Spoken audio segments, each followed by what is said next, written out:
In this video, I'll show you how to fix Canva not downloading files. Now usually this can be a problem with the size of it if you don't have much space left. So if you check in here and check that you have enough space for it, as you can see I have plenty of space, so it should work for me. Now if it still doesn't work, there's another thing you can try which almost always works. Instead of using the Canva web browser, head over to Microsoft Store, open up Microsoft Store and search for Canva.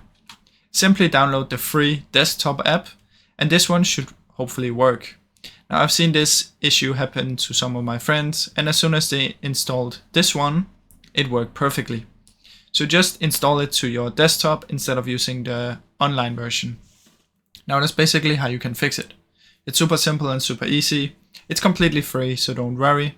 And it doesn't take up much space. Now I really hope you enjoyed this video. If you did, please leave a like and subscribe as it helps me out a ton. Thank you so much for watching.